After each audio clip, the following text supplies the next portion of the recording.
Welcome back, everybody. So it's honestly still a decently sorry state of affairs when it comes to Overwatch 2 and what's going on over there. However, Blizzard have backpedaled on one initial piece of really extremely coercive design that, absolutely sucked and served to highlight how absurd some things in the game are. So we're going to primarily cover that, but today we've also got a fun little roundup of just silly things that really are stupid, like even the weapon charms and how half-assed those are, because, I mean, all heroes use weapons, so just bolt them onto a glove. It's really dumb. Yeah, it's almost like they wanted to sell you things but couldn't come up with good enough ideas and just thought, let's just fire in whatever we possibly can. Will it work? Who cares? Sell it anyway. Yeah, and they're charging so much for these skins when, if you look at the very high quality skins in something like League of Legends, like I think sometimes there's voicing, but it's not just the skin, it's the spell effects. And it's not just like, oh, they changed the tint of a laser. No, like they actually remake basically some of those skins are literally like a full re-theme, and they are super high quality. And they're super high quality in a way that you can appreciate when you're actually in gameplay, which of course for Overwatch is pretty damn funny considering they can't really do that. Character skins are often really just weapon skins, and it's not like they can even do things like knives, right? So it is quite hilarious how inherently, in a way, limited Overwatch can be. But to actually get into the story then, so Blizzard have backpedaled on the bundle system in the game. They said, in order to give players more options in how they purchase cosmetic items, they've enabled individual purchasing of most items contained within the featured shop bundles, including skins and weapon charms. Though we believe the bundle represents great value for players who want to buy all the included items. By the way, we can talk about how that's kind of like bullshit soon. Yeah. They understand that people want to buy things separately at their full price. Now, the separately at their full price is really funny because previously the way that these things worked was down here at the bottom right. Bundled price comparison based on acquiring each separately. For any items not offered individually regularly, comparison is based off price of similar items offered individually in the same tier and category. Mm-hmm. So I think that was like their little bit of legalese to squeeze out of a few things, which, obviously feels really, really scummy. But yeah, to players like you can look at the Kiriko thing, it was like $26. Yeah. And then you realize, well, the skin's like normally 19. And also the purchase quantities are all really annoying. But there's obviously some stuff in here like the sprays that they're just kind of like dusting shit in to be able to charge a higher price, even though a lot of the things in the bundle were lower quality items. And I think Blizzard changing the system here is basically them being caught out. The thing people wanted was the skin, and they were trying to only let people buy the skin at an inflated price, a price inflated by things that people didn't care about. Yeah, standard tactic and a whole different loads of places. It's just that they're actually finally people caught them out and went, don't do that. And like, okay, which does mean that obviously that as well as like the fact that they're like seeking surveys and sending out surveys and stuff for people to go, oh, what do we need to fix? Shows that clearly people are not having it and it's not working quite as well as they would like to, either in terms of PR or likely in terms of actual monetization in the back end. Yeah, because if this was working, they wouldn't want to be changing it. But they want to change it, which means clearly something isn't working, which I think is great news. And we should say, yes, there also have been surveys going around specifically targeting different slices of the player base based on how they are engaging with the monetization and progression of the game. Because undoubtedly, those are really the things that are sort of the worst. Like, you go to the Overwatch 2, or the Overwatch subreddit, one of the top posts that you will see is the, Lucio Pepe of it's a user posting, why do I not feel motivation to play this game? We'll talk about that in a bit. So yeah, you can see that you can now purchase these things individually. Now this is actually very good for people who have got legacy credits, because it means that they can actually purchase at least some things with legacy credits. So that's a funny little thing. But anyway, right, that is better as long as you want most of the items. Of course, though, there's members of the press like ourselves, picking up the sort of allegations from the communities over bundles potentially being illegal, right? Because I mean, basically the bundles must also be available to purchase in their component parts, which, in some regions is something that is required. Also, the products must have a fixed price that they're sold at for a certain time before being discounted. Interesting. Yeah. So that's a funny little one. There's some people that would even say that a launch discount in Steam is going against that. Yeah, I guess it technically is, yeah. I would say what matters is that the product has a normal, regular price that it will be at, that just is its basic price. So I'm not against the launch discount or anything like that. And actually, I think Steam technically kind of seemed, maybe that's one of the reasons Steam kind of do what they do now, where they need certain amounts of breaks between sales on indie stuff. Oh, they do, yeah. Because that's a fun thing, where it was the Vampire Survivors, as an example, released earlier there, this a couple weeks ago, and they wanted a sale, but they actually had to put a sale they wanted way earlier, and they were very upfront saying, hey, no, we need to put this on sale. Yeah. And then because we have to wait this long before we can put it on sale, and we want to put it on sale at this time. So yeah, they basically, you could miss out on being in the Steam Winter Sale if you invoke the cooldown at the wrong time. Yep. Yeah. So that's a fun little thing if you want some of the back end of actual game publishing. Yeah. Everyone is aware that there are laws you have to play with when it comes to this stuff, and Activision Blizzard clearly went, let's see if we can get around those. Or maybe they weren't thinking. Yeah. But anyway, they were seemingly illegal. Yeah, so it's the sort of thing, we're not lawyers, but apparently in Australia and Brazil, this is not shit that you can do. But really for Blizzard, the problem is less the legality, and it is more the perception of players who feel like there's just coercive elements being involved in this. If people don't want to buy your product, that's your problem. If you're selling a product, you need to make them want to buy it. And they haven't been doing that. It's the fact that Blizzard would do something that is questionably legal in some territories to get more money. That is, that's a true narrative, right? Yeah. So that definitely, people don't feel like they're being served. That sort of thing will catch on, and really for a good reason, because this situation only happens because Blizzard fucked up. So overall, this is good news. People have got more options in how they spend their money, but really with Overwatch, it's not just about that. It's also about the value proposition, because really what these bundles did is they crystallized the perception of the low value being offered by Overwatch 2. We've, of course, already talked about how Overwatch 1 anchored player expectations and the risks of doing these business model pivots within an already sort of existing franchise where users are kind of used to one sort of thing. But beyond that, they are creating other problems. Here's an example. The Battle Pass is $10, but a single legendary skin is $19. But the Battle Pass includes legendary skins, albeit you have to work for them, which is then kind of funny because it's the Battle Pass includes the potential of earning items before it expires. Yeah, but for someone who... This is disgusting. Unlike Halo Infinite, where the Battle Pass does not expire, where if you bought the Battle Pass in the past and then, the season changes, which probably won't be an issue given how long their seasons have been, but anyway... You can just turn on the old Battle Pass that you've already bought and continue progressing through it to get shit. At least you'll get shit. Unlike Overwatch, where the Battle Pass will evaporate. Yeah. And I guess if you want to get that whatever mythic Genji skin or something, it will maybe rotate back onto the store and cost a whole bunch of money or something. Oh, it almost certainly will, because we see it across Activision Blizzard entirely, even with what World of Warcraft originally did.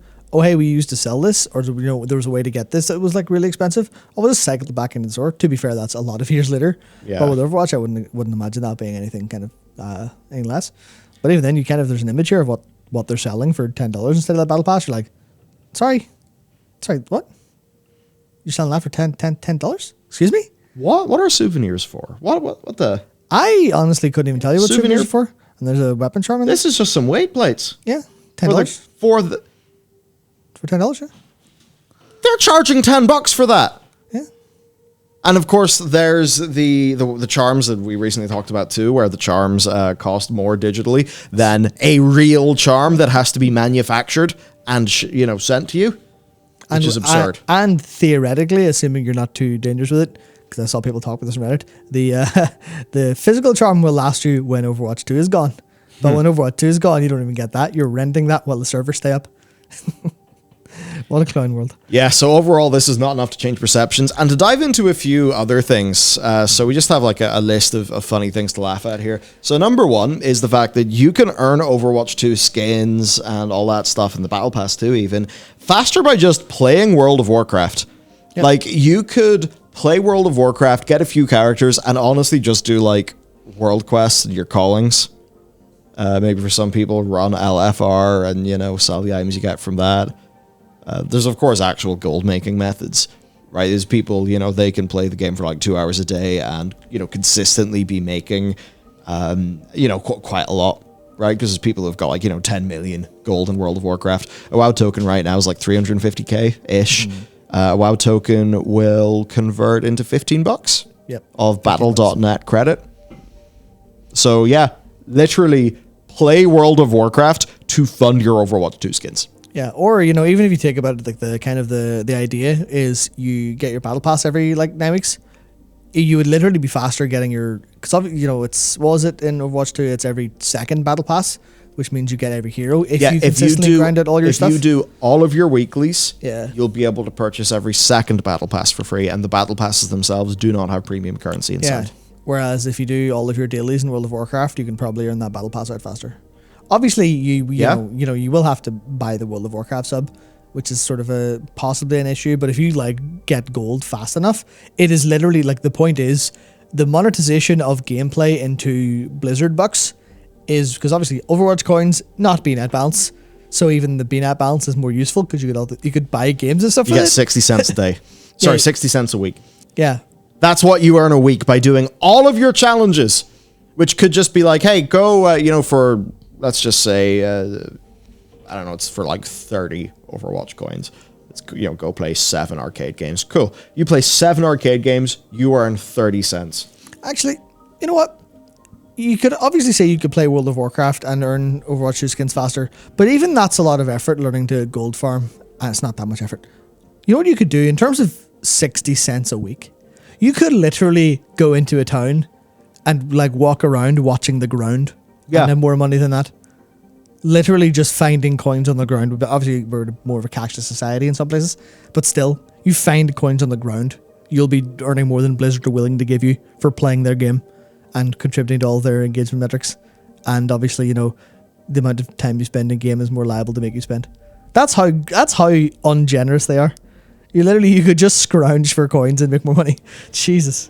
Yeah, the other funny thing that happened then is bugs with Maze Ice Wall have meant that Maze been turned off for 2 weeks. So at least whenever they say this game's an early access version, they are telling the truth. They are. This game is early access. That's Bastion is. I think Bastion might be back, or was Bastion not back till this week or next week? I can't remember. They had issues with some other characters. Yeah. I think this is the 4th character that in some way has been, you know, pulled or something. I think it's 4. That's completely unacceptable for a game that's out. Yeah, like now some of these. Never mind a game that's charging these prices. Some of that's these just were not temporary. Done. Some of these were temporary, Yeah, but that's still not it's still done. the point. It's still the point is that it's bad. Yeah, that's crazy. Another funny thing to laugh at is this Reaper skin. Oh yeah, the one who's People have been clowning on because it looks. No, it's fine. They actually just named it wrong. That is work from home Reaper. He hasn't had to worry about his bottom half, just the top half, just the bit that's on camera. No problem. Yeah, literally just default boots and treasures, or you know, close enough to them. People go, are those the default? Oh, they must be. I think the ammunitions change color and that's it. The top half looks great. The rest is like, sorry, what? Where's the rest of my skin? Can I get this for half price because it's half a skin? Thank you. No, that'll be 1,500 credits, which is 21% off. Yes. You know, because you obviously also would have wanted to buy the, I guess, the Dance of the Devils, the It's Your Day to Be Dead voice line, and of course, the name card. All high-quality items. Yeah. Which actually means this whole thing, apparently, originally, this is the price of it. This, like, an epic skin is worth... Or sorry, a legendary skin is worth an epic plus an emote, a voice line, and a name card. Like, what is all this craziness? And then we move past that again. To look at this weapon charm. Of course, a weapon charm, a gun charm, you know, we all know what that would look like in Rainbow Six Siege. Now, Blizzard has a bit of a problem in that Overwatch 2 is not a game where every single hero uses a gun, which does mean that Per Sigma here has just had this bolt driven into his hand to put a gun charm on. Suffice to say, this looks really, really, really stupid. You could maybe say that this would have made sense only for gun characters, and maybe for a character like, say, you could maybe try to dream up something else, but no, they're just gonna lazily... I mean, not lazy. It's not that it's lazy. It's a square peg, round hole, and the artists probably thought, this is really daft, what are they making us do? But ultimately, they are, they do have a job to do. Yeah. They do actually have to do their job. Yeah, I'd like to think that whoever did this with that one or with Kiriko's, because I think she holds her kunai like that, so it's like from there instead of on the kunai, because then there'd be physics involved and it would look kind of weird, etc. So instead it's just like, I imagine whoever made this went and had a stiff drink that night and went, what am I really doing with my life? Is this what I studied all this like 3D art for? To put $7 weapon charms onto someone's glove? Because as I saw pointed out, everyone walks around with like keychains attached to their glove, of course. Yeah. There's nowhere else you'd want to put them. Totally normal. That's the thing, right? It's just that case of, why have they made these? Because they can get an artist to crack out one of these in no time whatsoever and then just sell it to you. It's the same thing with like some of the mounts and transmog stuff we see in World of Warcraft, where it's like, hey, can we make these? Yeah. Well, they're digital goods, right? So we can make them. And people kind of like the look of them, sure. There's a little bit of value in them, but we can just sell them infinitely. And it cost us, say you sell, 10,000 of these, that's $70,000. How much did it cost, like, for the artist to make this? Probably a couple $100 in their time, maybe. Yeah. Maybe. And that's extremely, extremely profitable, which is, obviously, that's fine if people want it. See, it's not just the money they make selling it. It's the fact that it then can fill up bundles. Yeah. Same thing they did with some of the Call of Duty bundles. Wasn't that right? They were under fire a while ago. Oh, yeah. Activision started to bundle loads of stuff in. And everyone's just like, why are we buying bundles? We don't want any of this. Was it like a red dot site was included in the bundle or something? Everyone, what? Yeah. That's not value. You're pretending that's value. Now, there's other things to laugh about, too. Mm-hmm. As a somewhat apology for all this, they did the XP boost, right? Yeah. Now, when you think of, oh, wow, double XP weekend, fucking hell, I'm going to progress so fast. So you have to remember that that's just double match XP. Match XP is tiny in Overwatch 2. Yep. Most of your progress comes from other things, like the weekly challenges. So even that XP boost, it would be easy enough to not really notice it that much, which does make that aspect of it also, Matt, really rather funny. And to continue the funnies, this is a funny thing. So I've been enjoying playing Baptiste. I've been mostly playing in competitive, and that's just what I want to do. I want to roll queue competitive as a support. Definitely, there's a lot of criticism from the supports out there. The only time that I played a character, well, it's always been fine for me because I'm playing Baptiste, so I feel like I can handle myself decently well. But I suppose a lot of people who are maybe playing like Mercies or stuff like that, they're feeling a bit weird. Moira's like kind of dominating a bit more in that role. But there's issues with support. But at least if you're playing support, you'll either get 500 or 100 bonus XP, because usually the support queue is very quick, while the other queues, for me, are looking like 6 minutes. Yep. Now, it's quite funny, this game gets 25 million players within however much, quantity of time that they announced. Yet, you're looking, and I mean, I'm like, I don't even know what league I'm in. It's one of the ones that's the larger leagues anyway. And the fact that the game can be estimating 5 to 6 minutes for some roles, that really does show that whatever's happened, supports ain't having fun. Now, I'm loving playing support right now, and a fast queue is great, but obviously there's an issue for a lot of other people. But anyway, it's just that point. The XP boost that they kind of did to try to maybe jazz up a little bit of support and happiness from people instantly realized this is just match XP. It's really not that much.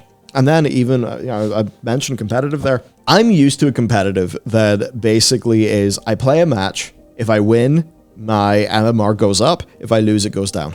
And I know that usually there's 2 MMRs. There's MMR, the thing that Blizzard actually shows you, right? Like in StarCraft 2, as you're laddering and you want to move to the top of the, the way it splits you into like the little league. So you want to move to the top of your league, and then you'll advance forward to the next one if you keep on winning. And then if you lose, your MMR goes down. And there's some sort of way that you can just see what league you're in, and almost like a little competitive hub. The visual presentation of you playing comp is so amateur tier in this game. I mean, number one, you only get a rank adjustment either it's like every 7 wins Or 20 losses. or 20 losses or draws. Which is insane. That's like so much time for like, for so many people. That's just a hell of a lot of time where, they're playing and playing and playing and not that much is happening. And ultimately the thing that you're interested in is when will the next update be? So you get a loss and you're like, oh, it's a loss. This barely counts to getting my next update to find out where I am. Whereas a more granular MMR based system actually lets people like, yes, it can be frustrating, but it gives people something a bit more bloody tangible. Listen, this is why I think there's something going on at Blizzard where they're literally like, I don't know what it is Overwatch 2, but they need to hire someone who actually knows how players are supposed to feel when they play video games. Because if, like, and we talk about this quite a lot, but the whole reward psychology thing, and they've wrecked all that because they don't reward you anymore. Another part of that, and this really offsets the damage of extrinsic rewards. Because obviously, getting a loot box for every Overwatch thing, you could argue, okay, well, that makes people play for the loot boxes instead of the game. But the way you had medals, the way you had instant MMR updates, the way you got feedback on how you played, and it wasn't just a win or loss, there's the medals and stuff that kind of go, hey, you did really well that game. That reinforces how good you feel. And research has shown that actually offsets purely extrinsic motivational factors. Like you do get a double kill. Yeah. But they just need to double down more. Yeah, no, on it's that. like it's like at the end of a session, you're supposed to be telling your players, hey, you didn't do so hot that time, or hey, you smashed it out there, good job. You're supposed to do that because that actually literally works in the human brain to go, oh, well, I now have a framework for how I did, and I can do something better next time or do something different next time, and that's the whole reason. Like Devil May Cry has the combat stuff, has the rank in combat. Same reason Bayonetta gives you like a medal every time you finish a verse and you finish a thing. That's why video games have had scores forever, because humans like to know how they did, and that offsets everything bad about like general award stuff in video games. So they actually went backwards on that as well. Yeah, and I don't know why. I think there's maybe something to do with like how they didn't want people to feel bad for losing or something like that to cut off bad experience. But ultimately, it's like that's one of the reasons this game is so unrewarding to people. Because you don't get the small intrinsic reward of performance, metrics. It's like on all levels, they've messed up how to make a game that has progression feel rewarding to a player. Yeah. And that's shocking to me. Overwatch 1 basically had Paragon leveling from Diablo, just that instead of minor stats, you got a box, right? Like at least throwing someone a mystery gift box every level. They're getting something, and if they get a dupe, at least it turns into currency, and they know, oh, look at this, I've got some value in my account that I can put into a thing that I, want later, and then they maybe will think, oh, cool, this is great, I've accrued a whole bunch of this, permanent little war chest of friggin' whatever the hell they were called, so the credits you get from dupes, great. At the next event, if I don't get lucky in my boxes, I can buy the skin I want at the end. Like, that's fucking player investment. You can't have player investment whenever you're structuring your freaking game like this. I mean, it's funny. You should actually, Fortnite's got a fascinating battle pass. You basically you get levels and levels of it based on like your actual account, your level through the battle pass. But you actually get crowns, which are a currency, and you spend that to unlock it's almost like little scratch cards, like unlocking, bits of each like lump of the battle pass, which that's an interesting way. Sounds pretty gamified, yeah. Of trying to gamify it and trying to do those like psychological things that will actually make it work better for a player. It's like all of that subtle design they just do not have. So it's like, even if your goal is to be, big evil Mr. Monetization designer, it's an absolute fucking amateur hour job. Like, that's the thing. That's the part that frustrates me the most. As what Activision, this is not Activision Blizzard's, okay, it may literally be their directive ruining the game. Maybe. But their directive implemented right probably would have worked. The thing is, it's been, because like that's what Epic does with Fortnite, and Fortnite we know is pretty rewarding to players. But what they have done is they have implemented it in such a bad way that it feels terrible for everyone. And I think if we were to end today's video on any form of sentiment, it would be, the game designers, I think, have done a pretty damn good job. The artists, whatever, all good. But like, as an overall product, this is an absolute goddamn clown show. Yep. And that's essentially the takeaway. Yeah, I feel like I could sit down and make them more money by redesigning the system, and that's not how you want people to feel, because that feels like amateur hour, like. Yeah. It really does. Yeah, so there you go. Basically, in terms of a product, this is complete amateur hour. And, you know, people might be like, well, what about League of Legends and stuff? Well, I think there's a bit to say about hex tech chests, I suppose. But also, in League of Legends, when you buy like a big expensive skin, they know that that has to feel good for you to do. So they put a lot of effort into making that skin feel transformational, because it's less of a skin often, and it's more of a like, this is a repositioning of how this character feels. Like the fact that, I don't know how many years ago, maybe 2011, 2012, Pulsefire Israel came out, and Overwatch, even Blizzard Entertainment and Activision Blizzard cannot make a skin feel like Pulsefire Israel. That shit was like 25, 30 quid. And I put that money down handy. I was like, yeah, no, this feels like a great event for the game, looking way better than ever before. This is a great adaptation of a skin. It has a load of like character-based stuff to it. It's an amazing like homage to like Mega Man a couple of different ways. You're like, everyone's excited as hell for the skin. Blizzard can't do that. Why not? Why are they not learning the lessons from the people who are, you know, making the most money in the world or close enough to it from skins? Yeah. Crazy. There you go. Enjoy the clown show, I suppose. I'll still be playing Baptiste now and then, having fun, maybe trying a few other characters, getting back into Genji, enjoying it as a video game that game designers have made. But goddamn, all this stuff is such a shame. Yeah, silly. All right, that's it for today's video. Of course, be sure to subscribe to the channel, because I'm pretty sure a very large percentage of people who watch are not subbed. So do that, and I suppose with that, we'll see you tomorrow.